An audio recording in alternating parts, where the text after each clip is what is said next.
nombre es Juan José Ramos Ramos. Yo soy de todo un poco. Soy electricista, soy técnico en reparación de teléfonos, también soy pintor. Mi nombre es Lina Margarita Ramos Hidalgo, soy su madre. Mi nombre es Wilmer José Vega Sandia. Mi madre tiene cáncer y eso ha sido el tema de decidir de ir a Estados Unidos por la situación de mi madre. Mi nombre es André Omar Blanco Bonilla, tengo 40 años de edad, soy profesional e ingeniero industrial. Mi nombre es Carmen Bonilla, soy la mamá de André Omar Blanco Bonilla. Mi hijo André lo detienen porque en el momento que él se retiraba de las instalaciones de inmigración, un oficial le vio el tatuaje y le preguntó si él tenía tatuaje en otra parte del cuerpo y él le dijo que sí. Lo mandaron a quitarse la ropa. Me dice, tú perteneces a la banda del Tren de Aragua. Juan José solamente tenía 7 días ahí en Utah. Iba a una entrevista de trabajo con su primo, que fue cuando lo agarró en migración. Porque ellos dicen que pertenecía al Tren de Aragua y por los tatuajes que tenía en el cuerpo. Tengo una conducta intachable. Jamás he estado metido en ningún calabozo. Me dice, bueno, tú estás aquí porque migración decidió que tú eras un peligro para la sociedad. Y me señalaba. Como que, oye, un logro más, tenemos a uno más. Tenía 3 trabajos. Pocas horas de descanso tenía. Solo era trabajar. Ya el 1 de octubre ellos me arrestan.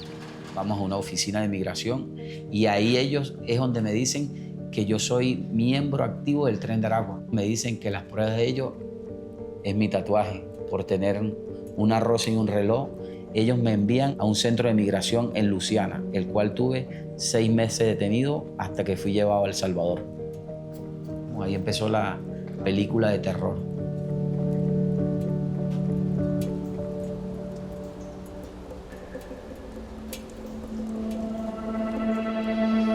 The Trump administration deported hundreds of Venezuelans it says are members of a notorious gang, sending them to a prison in El Salvador. The Trump administration says they're members of a Venezuelan gang called Tren de Aragua.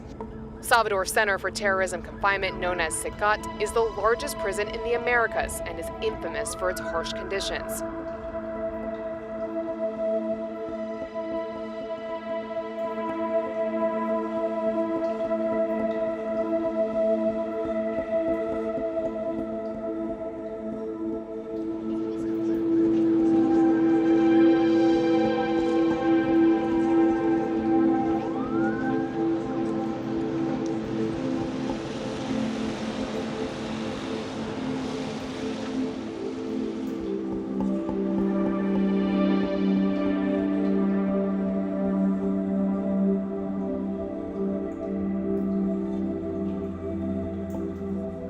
Tengo tatuado a un padre abrazando a su hijo sobre los rieles del tren, pero es un tatuaje donde primeramente me lo hice por mi hijo.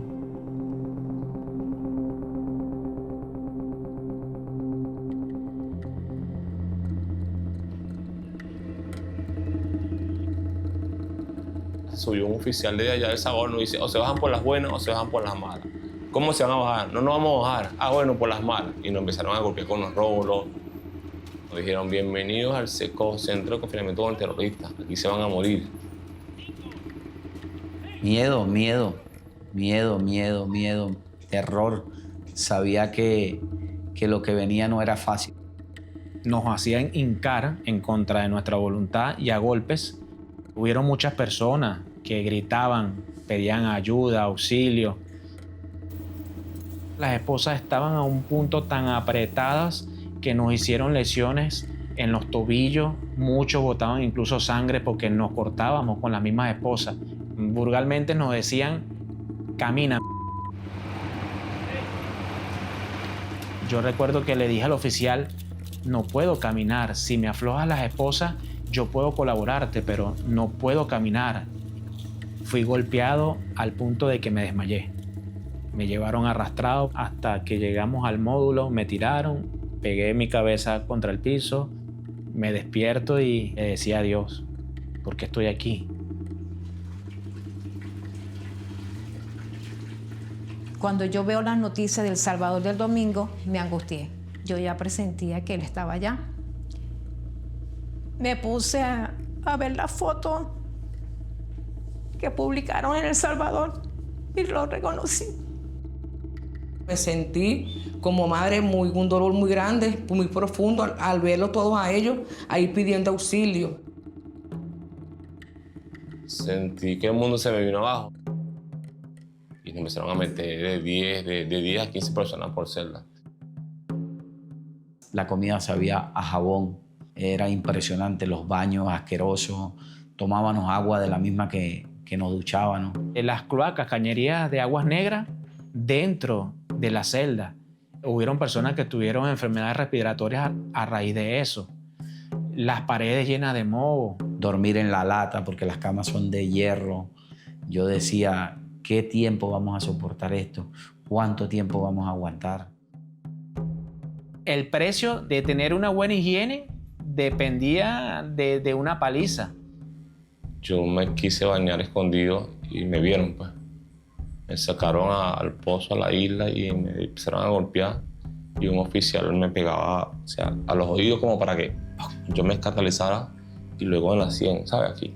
Me empezaron a dar muchos golpes, como por 2 horas. Entraba todos los oficiales que estaban de guardia a pegarte. Incluso muchas veces fue el mismo director del penal a pegarte. Yo no veo mucho por un ojo, pues de tanto que me pegaban en la cabeza. Te llevaban a una celda de castigo, el hueco se llamaba eso.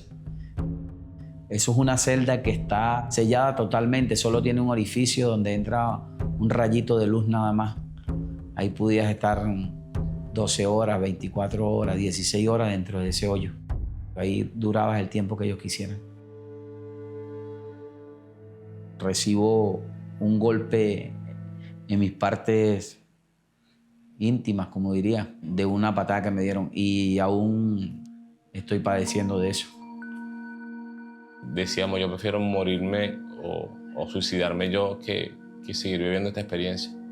Que todos los días te levantaran a las 4 de la mañana para decirte groserías, para golpearte, por seguir escuchando las rejas a tus hermanos como los golpeaban, que muchas veces pedían auxilio, pedían que ya, no me pegues más, prefiero que me mates. Hundreds of men accused of belonging to a Venezuelan criminal gang have been released from a high-security prison in El Salvador. Now they've been sent to Venezuela in a prisoner swap between Caracas and Washington.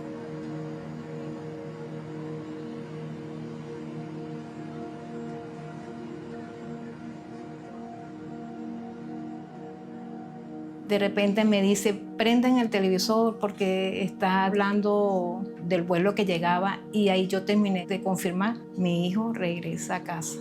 Se acabó mi pesadilla.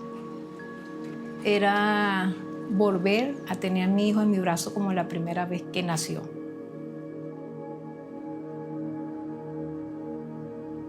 Cuando ya aterrizamos aquí en Maiquetía, pude ver que mi mamá me estaba esperando, mi familia, mis hermanos, mis hijos, mi abuelita.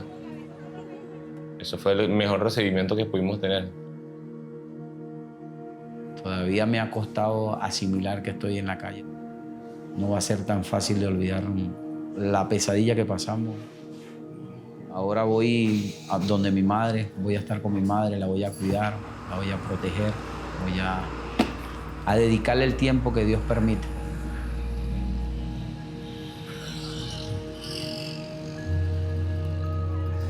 Yo creo que Trump toma esa decisión de mandar a estos muchachos a México. Las intenciones de él fue a que la gente vieran lo que les va a pasar si alguien tomara la decisión de emigrar en estos momentos a Estados Unidos.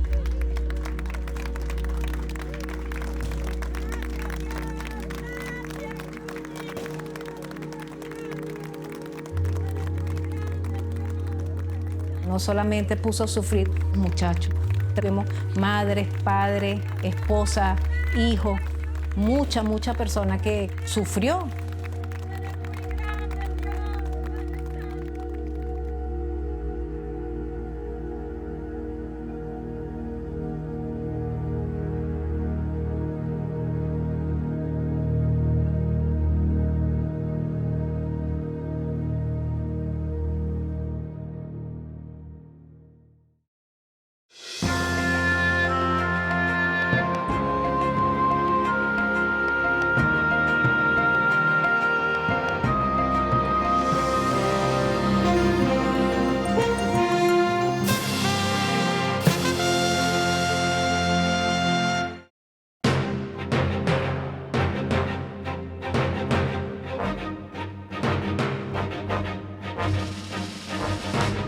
For more on this and other Frontline programs, visit our website at pbs.org/frontline.